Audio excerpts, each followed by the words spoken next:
beautiful people.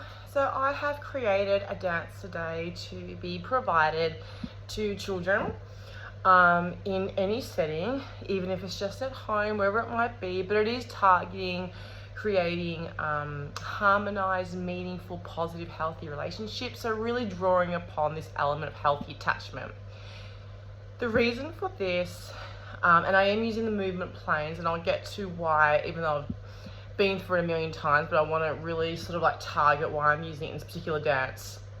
I'm honing in on attachment in terms of, that knowledge that not only does it take a village to raise a child, but it takes the world. So it takes the world's perspective to understand children and the evolution of children and the children that we have emerging in the world today with the variation of amazing neurotypes that we have. And the fact of the matter is that children almost speak a different language now. There are so many children, especially neurodiverse children, that almost, they speak so metaphorically and they act so metaphorically. And that can look bad or wrong at times, but it's because we're looking through a different lens. We're looking through an uneducated lens. We are learning, and I'm learning every day the way these children communicate and the way they mirror back what needs to be healed in the world. The way they will communicate how they need to heal and why they need to heal. The way they'll almost tell you how you might need to be healed and how triggering that might be. They are the modern day shamans. They are very, very necessary, and they are creating a very new world that we haven't seen before, and it's awesome. What does frighten me? I heard on a news clip, this is why I don't watch the news or listen to it, but I'm glad I did on this particular day. It was about the laws coming in that police can't use spit hoods on children in juvenile justice or in police custody and things like that. The reason being, apart from the obvious, if you don't know what spit hoods are, they're those horrific things that are put over children's head, and it's almost like tightened at their neck, and it's something out of a horror movie. How we still do that is just, but anyway, that's a whole different conversation that makes me a little bit upset. But the reasons they said that this needs to be not just something that the police aren't allowed to do anymore, but something that's brought into jurisdiction. So it's not allowed to be done anywhere for any reason ever again. And one of the main reasons being is because so many children in prisons, in custody, are identified as having disabilities and special needs. So I wonder about how we would peel that back even further and start to question, why are children with disabilities and special needs in prison? Why are they taking up a high population of incarceration? And why are they only children? I mean, that alone is an issue, but the fact that they're children with special needs and disabilities take up a high population of our prison inmates, and they also come from a history of trauma. For everyone out there today, I've got a 10-year-old and I've got a 13-year-old. If you have a 10-year-old, if you know a 10-year-old, if you work with 10-year-olds, if you have family who are 10, if you have a neighbor who's 10, I want you to look at that child and ask yourself and picture this. There's a traumatic event that occurs. This changes a child neurology. They start to act from a place of trauma because they're calling out for help. At the age of 10 in this country, one bad decision, one wrong move from a 10-year-old who hasn't developmentally acquired the understanding of consequences, cause and effect, and all these very adult concepts. One wrong move, one bad decision, that 10-year-old that you're looking at can go to jail. Now, we can put out the spot fires of that child being in jail, and I think it goes more to the point of not only do those children absolutely need preventions, my knees are getting super sore sitting on the floor, and that's what this is about, but we also need to include ourselves as the adults, because I also wonder about how much healing the decision makers need.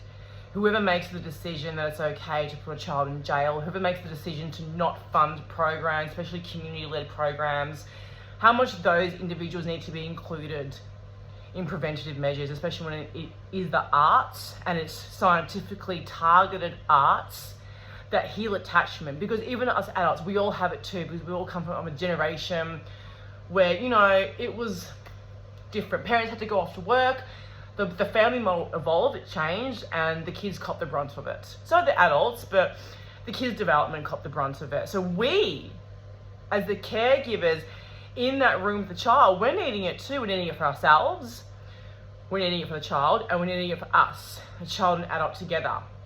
And it's going to trigger some stuff. But that's the starting point for well-being, recognizing that, okay, this stuff is doing something, it's dredging something up. Okay, well, I need support. And that's okay. You know, that's okay. Because then you're role modeling to children, I need support. You know, it's okay to not be okay. And what we're doing is we're setting up a society where we can role model what it is to further our interventions, to further our well-being, to admit some things need to change. Because the kids see it and they're showing us. And it's all in metaphors. And that's what I do as a dance movement therapist. We see everything as a metaphor. But it's hard in that moment, especially when something triggers you, to see the metaphor. And that's okay, because once we can reflect, we show children a reflection process. We show children, I'm sorry. We show children accountability and responsibility. We show what meaningful relationships really are. They're not perfect.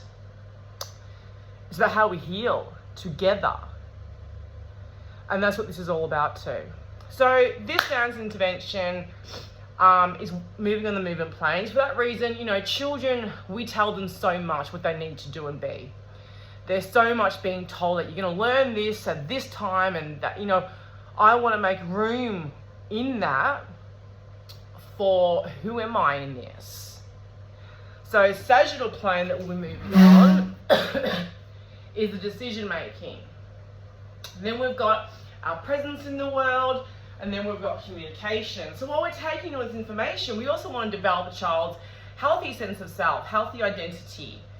What makes me move in these particular directions for decision making, for who and what I am in the world, my confidence in that, and how I communicate that in my world. Because in that, when we are doing that too, we're also learning about ourselves. And we're letting a bit of that freedom come out, a little bit of wildness. Now, I'm using belly dance, Spanish, or samba to be more precise, and spinal flow, because that's what releases all these awesome hormones and chemicals to the brain, to the nervous system, to make us feel grounded and happy. So when we're doing all these movements, we're also ingraining that neuro pathway. It is as simple as this. If you want to create a neuro pathway, you can't do it just talking about it. Why is that so hard for the world to understand? We need to move. We create it in the body. It's a neuro pathway. It's in the body. It's that simple.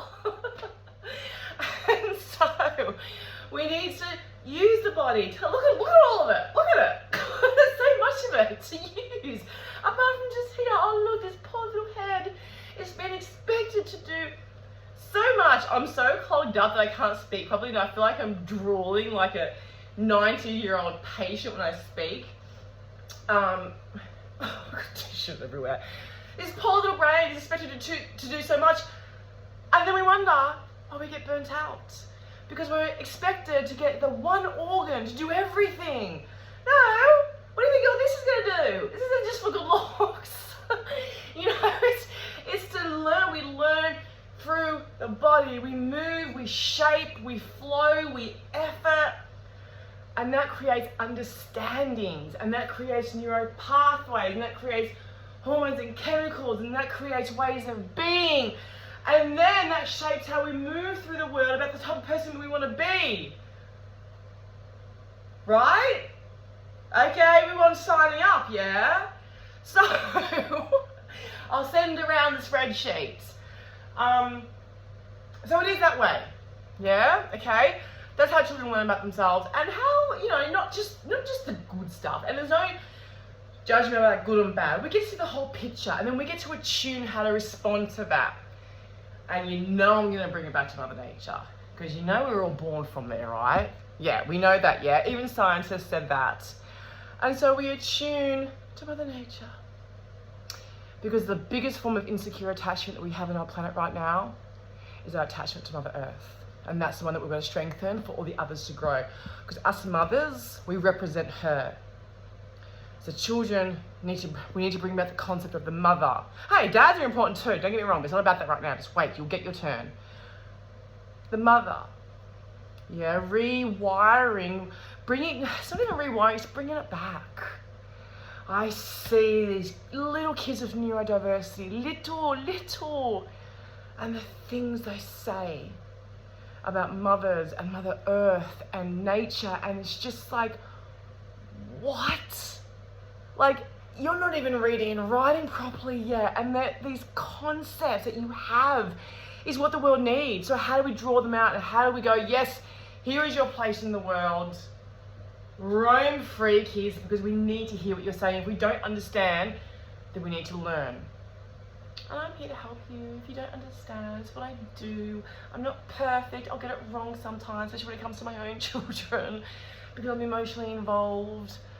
But we work together because it takes a world. So, let's dance. So these forms of dance I like because they're fiery, they're passionate, they're creative. We need fire to create because fire transmutes, and fiery has a soft, you watch flames, they don't look sharp and hard and heavy, they look very soft. I have my fireplace on, but I don't know, it's dying, it has a mood. You know, flames, when they move, there's this element of such softness, you almost like want to touch a flame, right? That's why kids are always taught, don't touch it, because it's so inviting to touch, because it's so soft. Just like our neurodiverse children, strong but soft. So these dance forms are very fiery, but they're soft and they're gentle. And we need that, because fire is how it warms us, it nourishes us through, you know, food's a metaphor for relationships. So we think about fire and how it transmutes food in something, so that's nourishment. We can consume more and easier. If food is warm, our body digests it easier. Seeing all these metaphors? It's amazing, isn't it? I'm in my element, people. I'm on a roll. I hope I don't accidentally delete this video. I'll be absolutely mortified. So I like these different dance forms. I've only got a very small space, even though I've got a bigger room, but I can only utilize a small space. So if you're in a bigger environment, great, you can expand the movements. But if you're not, if you're, say, in a classroom, this is a good way to learn, because you've probably got about as much space as me. So some ballet dance. So we're going to use elements of nature. Of course we are. Ballet dance it's a connection to nature. These dance forms are an immediate connection to nature. There's not really much else you have to do, because the body remembers. And we want your, that's another thing, neurodiverse children, they remember all those rituals. I was conducting a Wayapa workshop to these preppy ones too. And some of these kids with neurodiversity, the stories they came out about the sun and this and that, I was just like, I don't even know what to say back to that. Like, how do you even know that? That's amazing. Like, yeah, okay, that's in your culture once upon a time. That's probably your story about how the sun was created. Bring it back. Bring it back, because we need that. Because it makes us feel happy and safe and belonging. When we dance together, we create a sense of belonging. So we're going to start with ballet dancing. We're going to actually start, though, on the horizontal. I always get these two wrong. It's been a long week, people. I'm fighting this freaking cold. This one here, vertical. And we're going to go, so hands are going to change direction. So we've got one hand just above the brow. It's almost like the protective eye. It's almost like a third eye, yeah? And one hand will point in that direction. Very soft though, okay? This is soft. This is soft. See, the arm is always almost like a snake. Yeah? Snake skin, very soft. Snake's element of healing. And change from the east to the west. We wake up in the east, we rise through our day, we rest in the west, we settle back in. All those things during the day, through our lives, we carry through this passage within us. Da, da, da, da. Let's get the feet involved. The feet follow the hands, or the hands follow the feet, whichever way you want to look at it. We step, we step, we step, we step, we step, we step. This is about presence in the world. Okay? And we bring the elements of the compass, which is a metaphor for our inner compass, our locus of control. So we're not controlled by the outer circumstances of the world. We have that rock solid within, our own compass, how we guide ourselves through the world, ingrain that neural pathway. We're going to jump over to this side. We're going to grab it, and we're going to turn. We're going to step, 2, 3, 4, jump again to catch it. Alright, so we're bringing some gifts, some elements from both sides of this world. The sun, the moon, okay? The rising, the setting. Preparing for a night. And we're going to do it again. East and west. Don't worry, you can always pause it and go back. Da, da, da, da. Again, we're gonna jump, step, have your hands out so you can balance. Step, step, step. We're going to go sagittal and we're going to shimmy, but we're not going to do the little traditional Egyptian shimmy. We're going to shimmy everything. This is really good for spinal flow. The spinal flow is how we release all those amazing hormones and chemicals up the back to the brain to rewire our psychology, to flood the system then, whole body health, okay? We're going to move forward though, so we're going to go north. So we're going to shimmy, shimmy. Kids love just to shake and shake and shake. We're going to come down, spinal flow again. And we're going to move back. We're going to point like we did to the side. This time we're doing it front. The north, the harvest, the coming of wisdom. But we're going to move backwards. So we're going to put the leg back, step, back, step, back, step, back. We're going to put the hands and feet together. Whatever foot goes back, the hand comes forward. 1, 2, 3, 4. It's your belly dance. We're going to camel walk. So element of the animal. Camels are very, very necessary in Mongolian culture too, as well as Egyptian, anything North African, Middle Eastern. It carries us. You know, it carries that beautiful body of water, memory, cleansing. But they're very, very loyal animals. Very loyal, and they're very spiritual, like the horse. We need them. They don't need us. So that's the loyalty right there. And you create a relationship with the camel like you would a horse. They're very precious. And without them, we couldn't get from A to B, carrying all these big loads. Their job is so essential. We need to pray, give privilege to them. So the camel walk in Egyptian belly dance is actually like this, okay? That's how the camel walk is. But it's kids, so we're going to have fun. So we're going to like hop, yeah? Just make it boppy, yeah? Because they're kids. You've got to make it fun. You've got to make it funny. You've got to make it animated. That's children's language, play.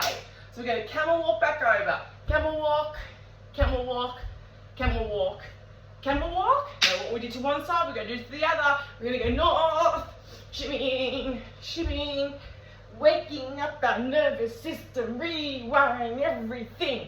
We're going to go back south again. South, south, south, south. Camel walk back, because the camel's going to go back to its house now, okay? It's got more things to pick up to bring us on our way. Good, so it's just ball chain. You know what I'm talking about. Yeah, changing the feet, ball change. Yeah? We're going to stand here. And we're going to samba. Now, I'll explain what samba is as I'm doing the dance. I'll show you first what I'm explaining. Toe, turn, toe, turn. So samba came about by the slaves. The African slaves being brought to South America. And so their feet were in chains.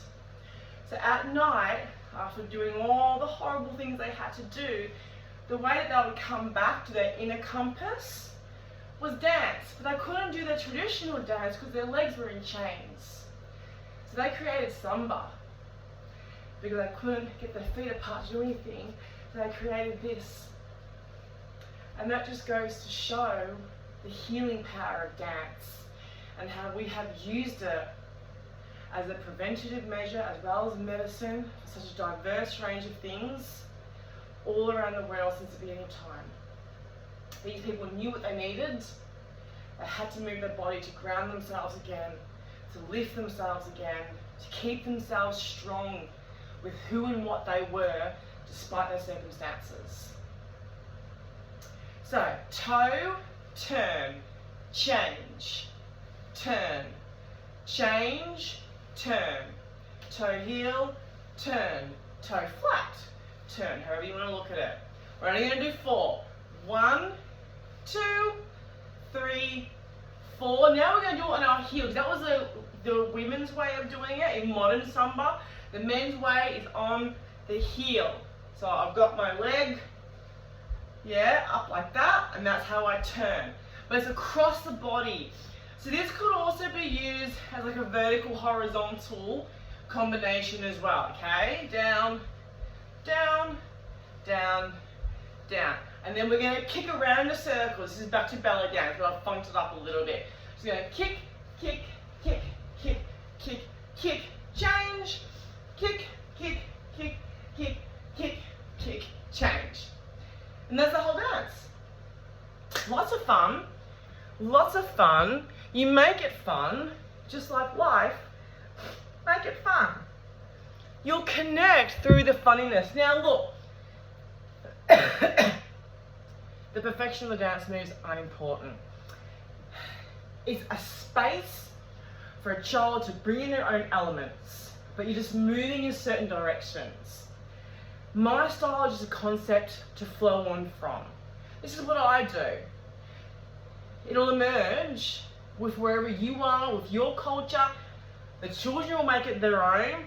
That's important. You need to leave room for that, because that's the self-exploration. That's what I was talking about before. This is just an idea. Let them roam with it. If they change it, as long as they're going in those particular directions and they're like in harmony in some way with, everyone else, it's job done. The choreography is not the purpose here. It's just giving you a safe buffer to understand dance, to understand the body movements, to understand the directions, but it's just an idea. And it's my idea, and it makes me feel good. But you and your kids might have a very different idea of what's doing good. But once again, forward and backward sagittal, side to side, and around. Those are the directions that we're looking for, okay? That's the important part of this. Art is different to every person. Make it your art. There's your attachment, okay? It's as simple as that. I'm gonna put on some music, because now let's have fun with it. So I will dance it. I might stuff it up and have to do it again for you. It doesn't matter. All right, here we go. Oh, my stereo turned off so you can't hear it. Connected to iPad. Titi, yo tengo como 3 novias en la escuela. ¿Cómo es? Mira a ver, que te doy un chancletazo. Fire, passion, fire is moving, it's passion. Here we are in the world, bring yourself down. Ay, Titi me preguntó si tengo muchas novias. Muchas novias, hoy tengo una, mañana otra, ey, pero no hay boda. Titi me preguntó si tengo muchas novias, muchas novias, hoy tengo a una, mañana otra, me las voy a llevar a todas con VIP, ey, saluden a Titi, vamos a tirar un selfie, 6 chis, ey, que sonrían las que ya les metía, un VIP, ey, saluden a Titi, vamos a tirar un selfie, 6 chis. Que sonreían las que ya se olvidaron de mí. Me gustan mucho las Gabriela, las Patricia, la Nicole, la Sofía. Mi primera novia en Kinder María y mi primer amor se llamaba Talía. Tengo una colombiana que me escribe todos los días y una mexicana que ni yo sabía. Otra en San Antonio que me quiere todavía. Y las de PR que toditas son mías. Una dominicana que juega bombón, juega bombón. La de Barcelona que vino en avión.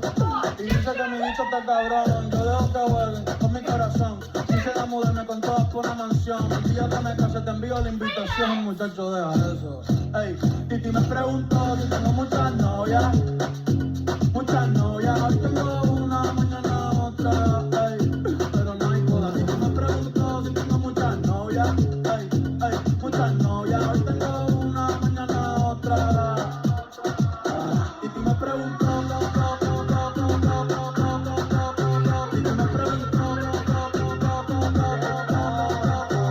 I will not dance how they're dancing in the video clip. That's a different dance video. Have fun with that. Choose music that's passionate and fiery, that's vibrant. We colour into their world. We need to meet them where they're at. They meet us where we're at so much. We need to meet them where they're at. They're evolving the world, they're changing the world. We need to hear their language, see their language, validate their language, connect to them. Because too many are slipping under the radar and ending up in bad places. Because children, when they don't feel attuned to, when they don't feel understood, if they've already got attachment stuff going on, that triggers their attachment. You're another person who's misattuned to them. So when a child doesn't have healthy attachment, it usually results in in boys, sadness will manifest as anger. In girls, anger will manifest as sadness. So one will be quite shut down, the other one might be quite volatile. A child with misattuned attachment is often very sad, but it will look angry. This is where we have to attune to what they're actually trying to say. Hey, they're probably angry as well, but there's always more to it than what you see. So how do we meet them where we're at beyond what we're just seeing? How do we plant from day one this type of stuff? Do it yourself as well and see what happens. Create something new and allow these children to create the world that they need, not the one that we think is right. All right, beautiful people, as usual, feel free to reach out, have fun dancing.